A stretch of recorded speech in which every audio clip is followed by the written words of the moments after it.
Good morning, dear students. Welcome to this lecture on kinetic isotope effect, Hammond postulate and kinetic isotope effect. In our last lecture, we had discussed the definition of kinetic isotope effect and its theory. For your recall, KIE is a technique to study reaction mechanism because it helps to decide the structure of transition state, and it also helps to determine rate limiting step or RDS. By definition, KI means change in the rate of reaction when an atom in a molecule of the reactant is substituted by its heavier isotope. Generally, it has been observed that when lighter isotope is present on the molecule, reaction takes place faster and its rate decreases when the isotope is substituted by the heavier one. And we had also discussed the theory of KI, which is based on bond cleavage in presence of lighter and heavier isotope. Besides these two topics, we also discussed types of kinetic isotope effect as primary and secondary KI, and we had discussed what is meant by primary KI, and we were venturing into the mechanism of primary KI. There are two possible mechanisms. First is the reactions where complete homolysis of the isotopically substituted bond takes place at transition state, and second mechanism is the mechanism in which the isotopically substituted bond undergoes only partial cleavage at the arrival of transition state. Among these two, we had also already discussed the first mechanism, that is the primary KI, where complete homolysis takes place at or before transition state. In such mechanisms, the magnitude of primary KI entirely depends upon the difference in 0 point energies of CH and CD bond in their reactants, because there are no corresponding vibrational modes to CH or CD bonds vibration in reactants. So we had discussed all these things, and today we are going to move on the next topic, that is primary kinetic isotope effect when only partial cleavage takes place at transition state. So welcome to this lecture. As we discussed earlier, most of the reactions proceed in such a way that only the partial cleavage of bond takes place at transition state. In this case, if the isotopically substituted bond is cleaved partially at transition state, it will affect the magnitude of primary KI, and how it is going to affect the magnitude, that we are going to discuss in this lecture. When there is a partial cleavage of bond at transition state, at that time reactants have CH or CD bond, and there is a corresponding vibrational mode or stretching mode of these two bonds even in transition state. And in such cases, the reaction coordinate diagrams take like this. In this particular reaction coordinate diagram, this potential well is for the reactant, and it has vibrational modes of CH as well as CD bond.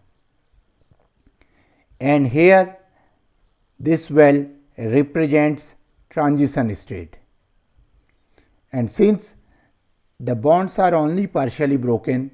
The transition state also has corresponding modes of vibration for CH or CD bond.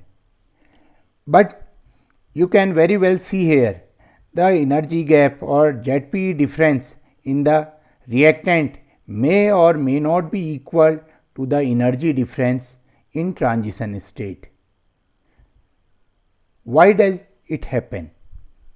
The answer is 0 point energy changes between the ground state or reactants and the transition state because the force constant of bond is changing. You must be able to recall that when a reactant moves to product via a transition state, the bond lengths are changing. The bond lengths in reactants are changing, and transition state means old bonds are partially broken and new bonds are partially formed. So, in transition state, the bonds do not have the same bond strength as that of the reactants. Since bond length changes, bond strength changes, so does the force constant of bond. This is the formula where K is the force constant. So, due to change in force constant, the vibrational frequency of the bond is different from that of in ground state or reactants. Because of this change, we may have different types of reaction coordinate diagrams which have been shown in these figures. In figure 1, we can get the idea that difference in ZP of CH and CD bond in reactant and in transition state is of almost same magnitude, whereas in figure 2 the difference of ZPs in the transition state have been compared with the difference of ZP in the product or the intermediate, not reactants. Why is it so? We are going to discuss this question later on in this lecture. And in third figure,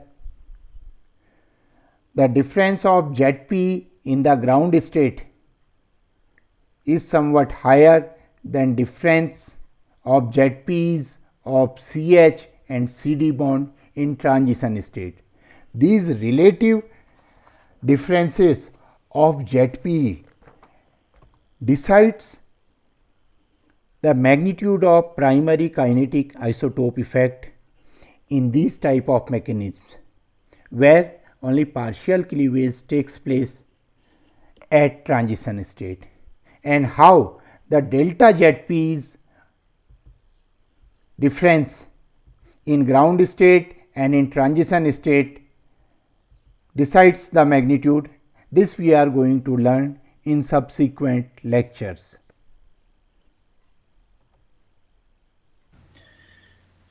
KI is an important technique to understand the geometry of transition state of a reaction. It also helps us to find rate determining step in a reaction. But the question comes, how to interpret the magnitude of KI in general and primary KI in particular? How to get the idea about possible geometry of transition state with the help of magnitude of KI of a reaction. An important concept known as Hammond Postulate helps us to interpret the magnitude of KI for getting idea about possible geometry of transition state. Let us learn what is Hammond Postulate. You must be aware that a reactant converts into product only after crossing an energy barrier, and the possible geometry of the state at that barrier is known as activated complex, or in other words, a reactant converts into product via passing through a transition state, and at transition state it appears somewhat like a structure where old bonds are partially broken and new bonds are partially formed. Such a structure is called as activated complex. But the problem with the activated complex or transition state is that we cannot freeze or get the structure of transition state experimentally. Hammond postulate tried to help us to get the structure of this transition state. It actually gives an insight into this transition state's structure, as it states the structure of the activated complex most resembles the structure of the molecule to which it is closest in energy. This theoretical idea was given by Hammond in 1955, and his research paper was one of the most cited papers in the history of Journal of American Chemical Society, which published this postulate for the first time. Let us understand this postulate in detail.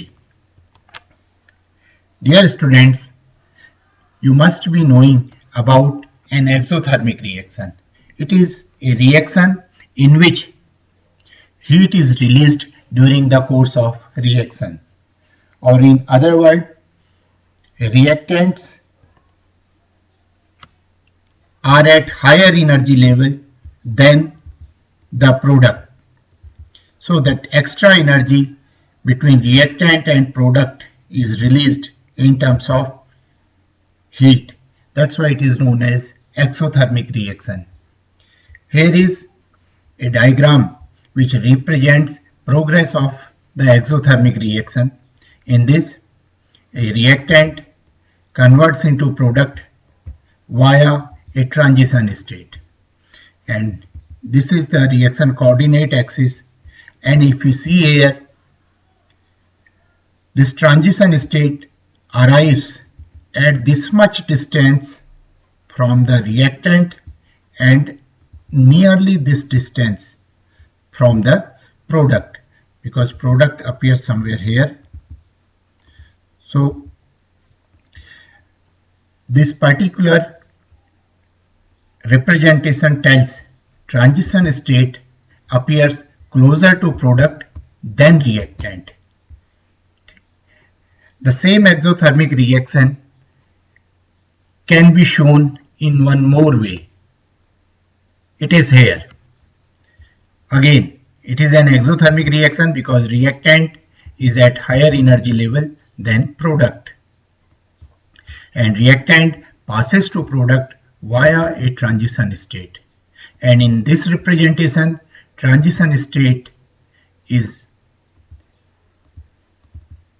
closer to reactant than product. So which of these two figures is correct for the exothermic reaction? Let us move back to Hammond's postulate, which states that transition state is closer to that structure or that molecule which is closer to it in the energy. And in this case, out of reactant, transition state and product, transition state has the highest energy, then reactant, since it is exothermic reaction, and product has the least energy. That means in terms of energy, it is the reactant, not product, which is closer to transition state.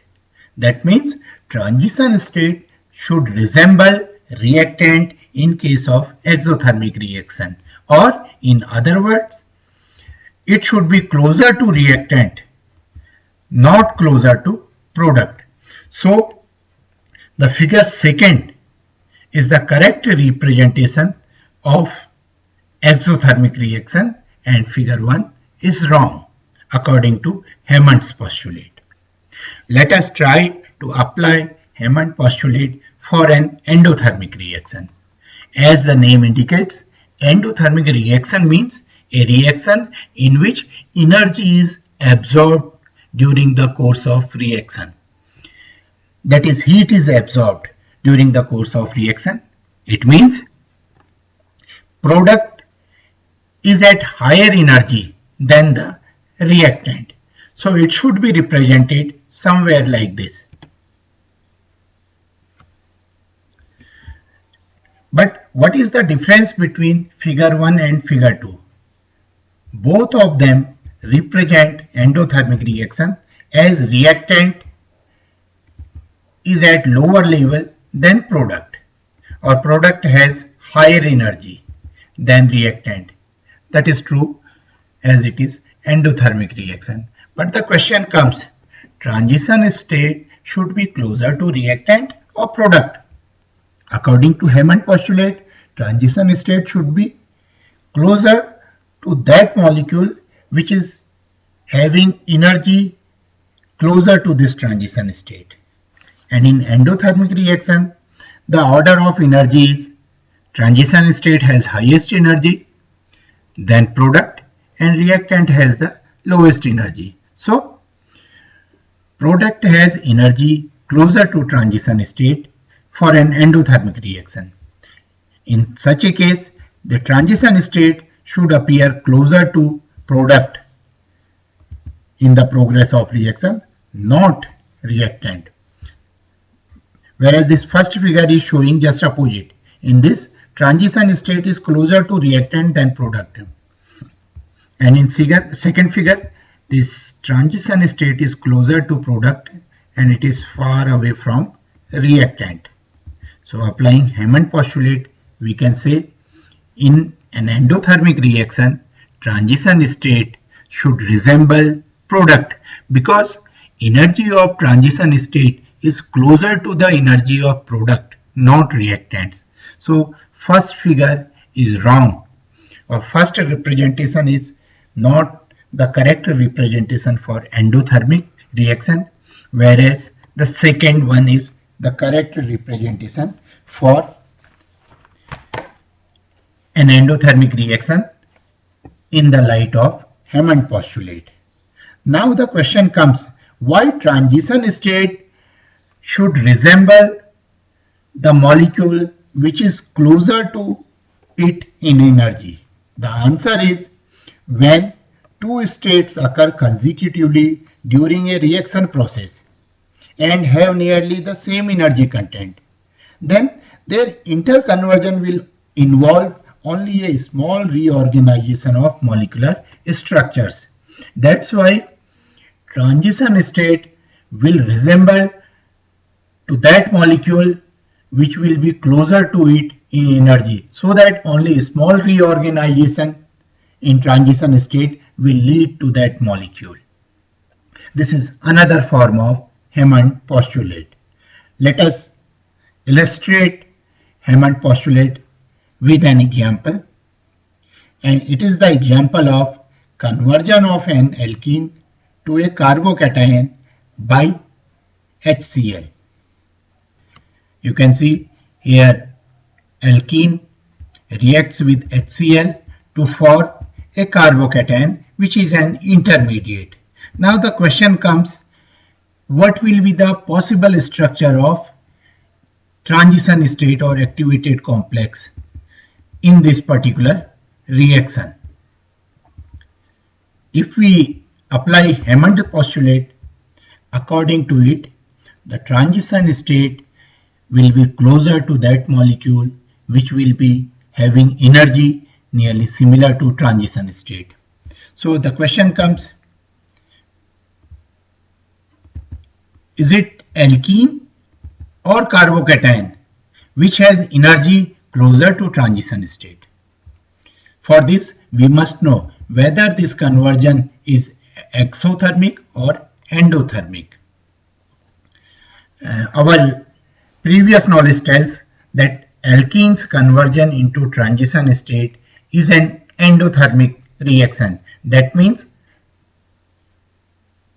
sorry, I am correcting the statement. Our previous knowledge tells the conversion of alkene into carbocation is an endothermic reaction. That means the alkene will have lower energy than the carbocation, or carbocation having higher energy will be closer to transition state in the light of Hammond postulate. So the transition state's structure will be somewhat similar to this carbocation, and it will be quite different from that of alkene.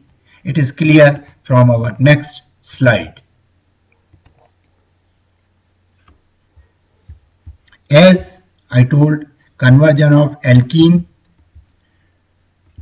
to a carbocation is endothermic. That means the alkene has lower energy than the carbocation. So transition state will be somewhat similar to this carbocation, and it will be quite different from that of alkene. So this may be the possible structure of the transition state, where the CH bond is almost formed, HCl bond is almost broken because it is shown longer, and this pi bond is also almost broken.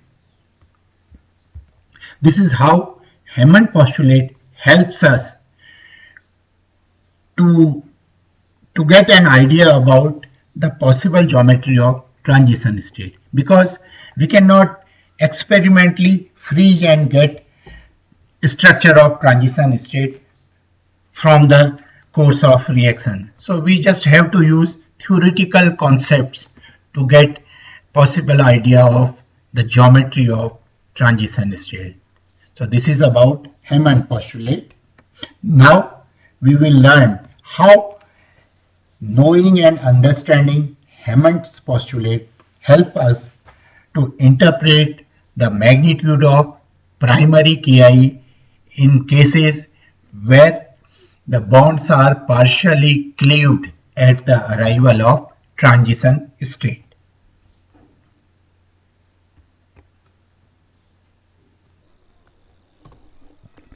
In case of partial cleavage of a bond at transition state, the vibrational modes of a bond, may be CH or CD, are present even in transition state, though there may be difference in Zp between these two cases and here. That means delta Zp may not be same for CH and CD in ground state and in transition state, and this difference of delta Zp is ultimately going to decide the magnitude of primary Ki. How is it so? Having understood the concept of Hammond postulate, let us understand how the magnitude of primary Ki in case of partial cleavage of bond is decided by difference of delta Zp's in ground state and excited state.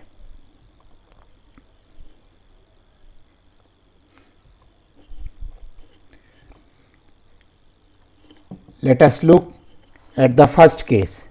In this figure, this is delta Zp in ground state, and here it is delta Zp in transition state, and we can see the magnitude of these delta Zp's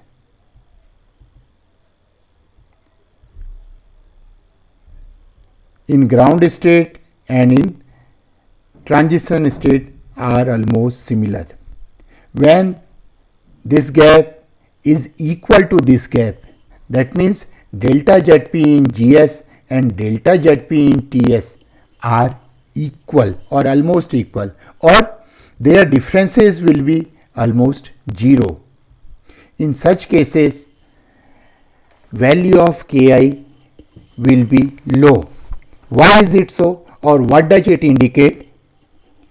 It indicates that the force constants of CH bond and CD bond in ground state and in transition state are almost similar. That means at the arrival of transition state, the CH or CD bond is hardly broken. That's why their strength is almost similar to that of in ground state. It can be represented like this. Here AH is the bond in ground state and this BH bond is the bond which is going to form. In this case, this AH is hardly broken and new bond is hardly formed. This is the region at the arrival of transition state. The force constant of this bond is almost similar to that of ground state.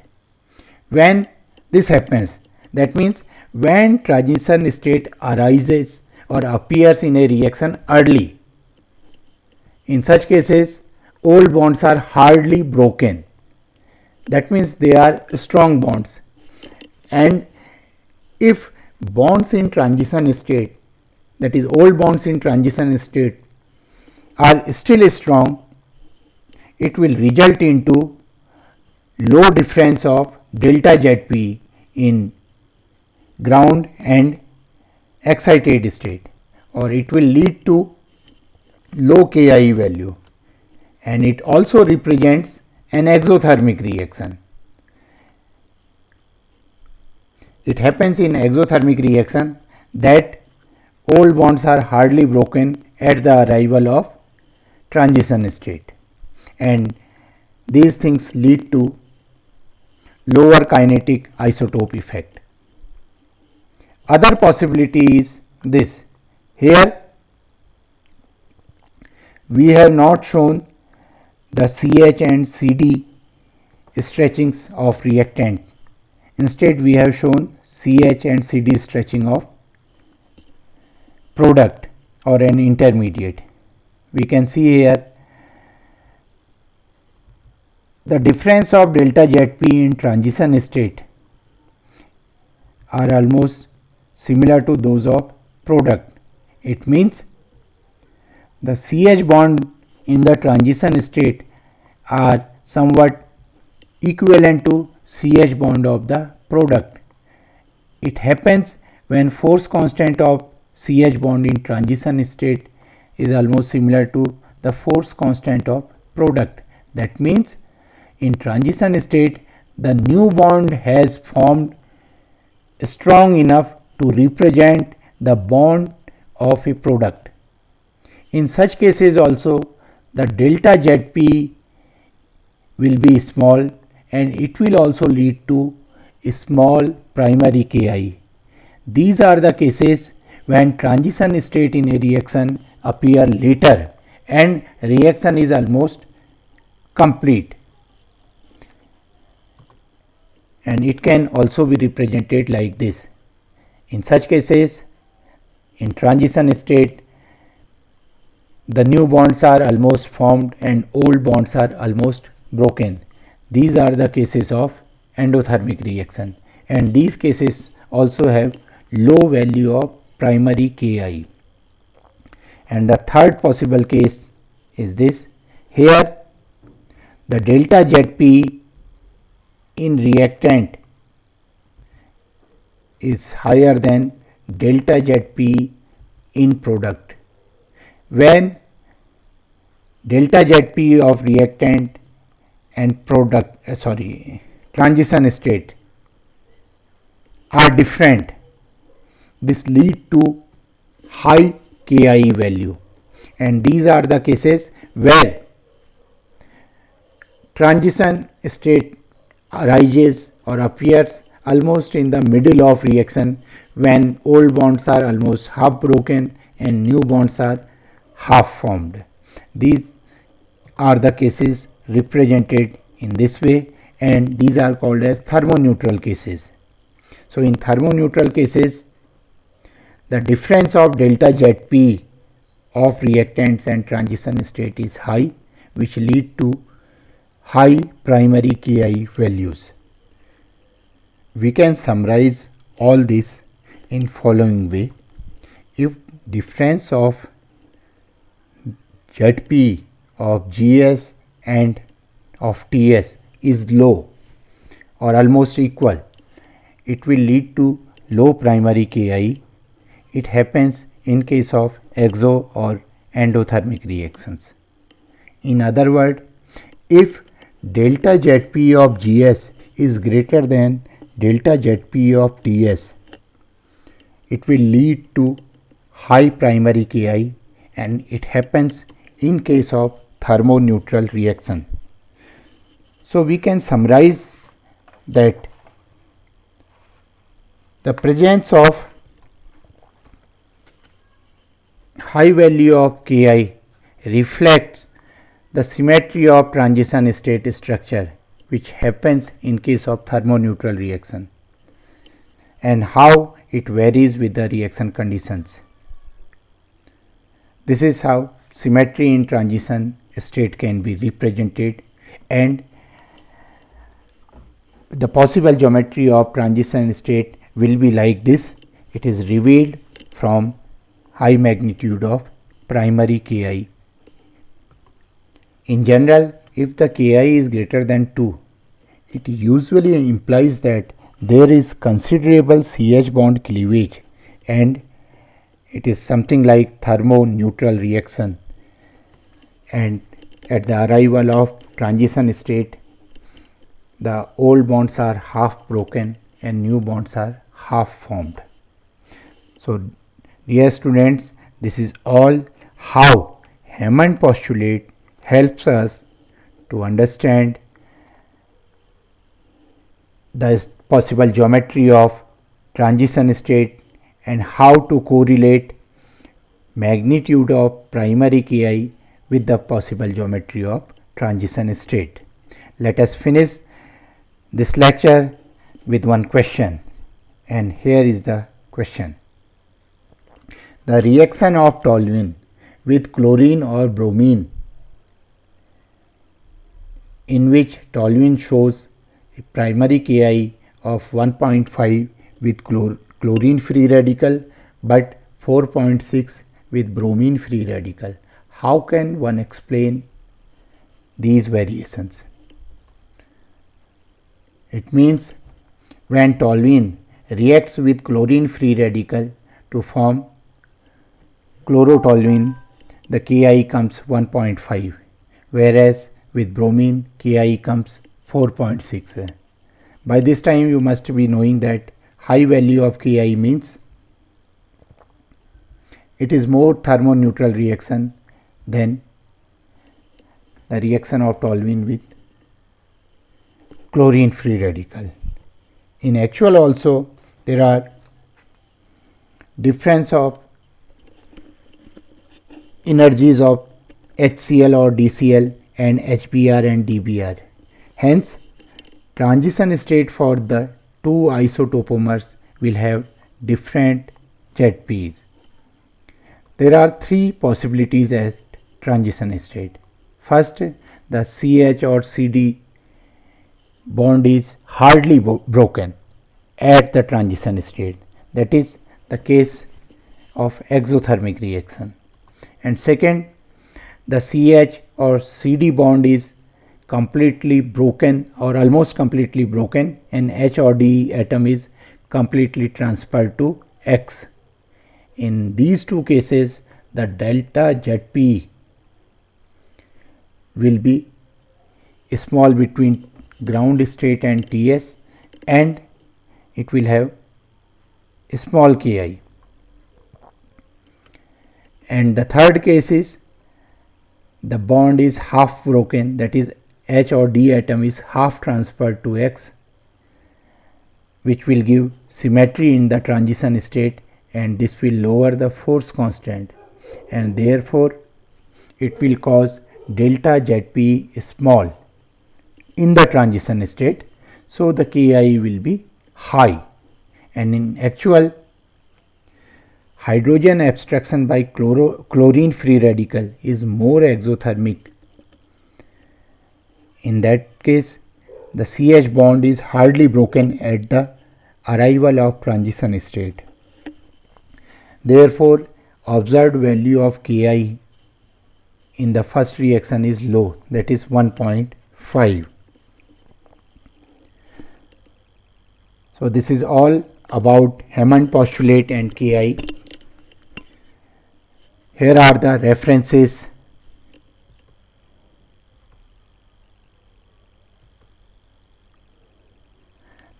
Mainly these notes were used to prepare this lecture, and these are available on internet. Here is the address. You can download and go through those notes. Thank you.